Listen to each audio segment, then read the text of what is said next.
Hello, my name is Tarek Hamdan, and today I will be explaining the economic crisis that is occurring in Lebanon right now. Starting in 2019, Lebanon went into what is referred to as a liquidity crisis. While this is still an ongoing issue for Lebanon, it has now developed into a crisis far beyond liquidation due to devastating compounding events. You may be unfamiliar with what is meant of the term liquidity crisis. Liquidity refers to the availability of liquid assets, or cash in other words, to a market or company. In this context, this is referring to the availability of liquid assets to the population in Lebanon. The value of liquidity lies in paying off short-run obligations, which can include debt. Explaining how Lebanon lost liquidity put briefly, banks have shut down in Lebanon, causing the value of the Lebanese lira to collapse as well as their GDP, resulting in extremely high poverty rates and a sharp decrease in purchasing power. For the sake of this project, I will only focus on 3 events that I believe had the greatest impact on their economy during this time. These events include the shutting down of banks in 2019, the COVID-19 pandemic, and the explosion at the Beirut Port in 2020. Of these 3 events, the shutting down of banks carried the most significant effects on the Lebanese economy. Now you are likely wondering, what caused these banks to shut down in the first place? That can be answered by looking at Lebanon's history for the past decade. For the past 10 years, Lebanon has been struggling with public debt and economic growth. One statistic that is indicative of this is Lebanon's debt to GDP ratio, which hit a high of 178% at the end of 2019, making it the 3rd highest country for this statistic in the world. In an attempt to help fund some of the government's debt, Banque du Liban, which is the central bank of Lebanon, sharply raised its interest rates to attract wealthy investors in 2016. At this time, it is important to note that other countries around the world were decreasing their interest rates to depositors to stimulate economic recovery. As a result, this made Lebanon a gem for wealthy investors from around the world. As banks continued to borrow more and more money from foreign investors to pay off national debt, they continued to pay higher and higher interest rates to depositors, many of whom were wealthy politicians. This was only sustainable in the short run because the bank prioritized paying politicians who turned a blind eye to what was going on while they essentially ignored the lower class. As this continued to the point where banks could not keep up with the interest rates they were offering, they began to implement withdrawal limits for those who wanted to liquidate their savings. This left the public feeling very uneasy and concerned of an incoming economic crisis.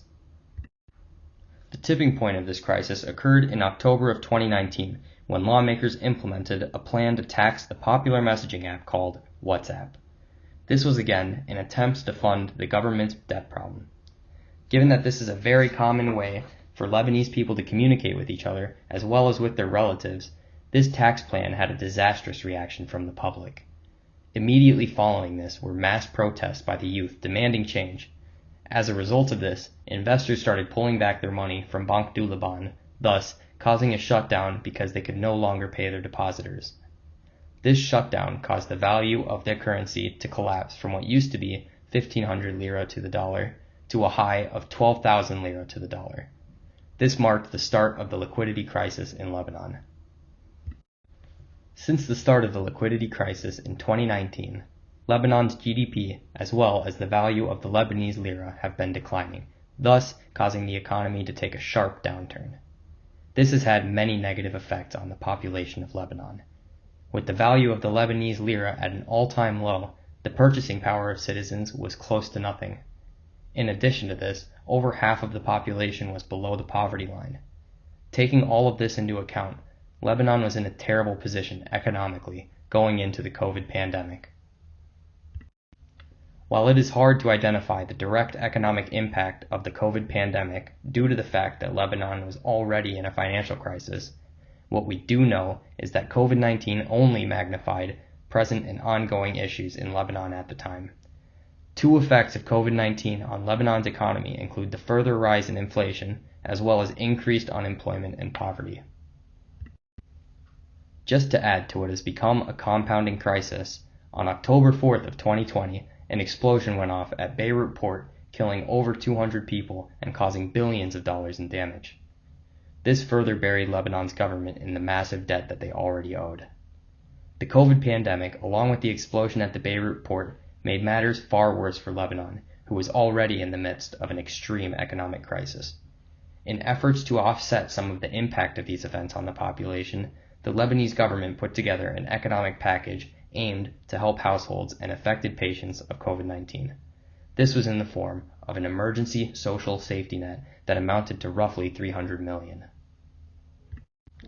While this package will take a lot of weight off of the newly generated health costs caused by the Beirut port explosion as well as COVID-19, this package is not large enough to cover all existing costs.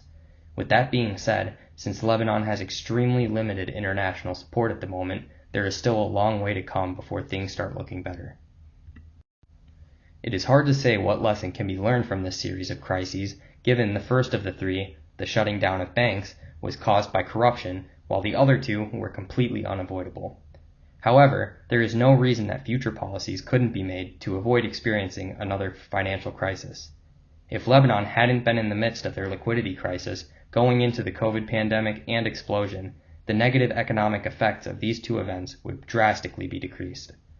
One policy I could think of that would reduce the likelihood of experiencing another liquidity crisis would be an increase in the regulation on banks.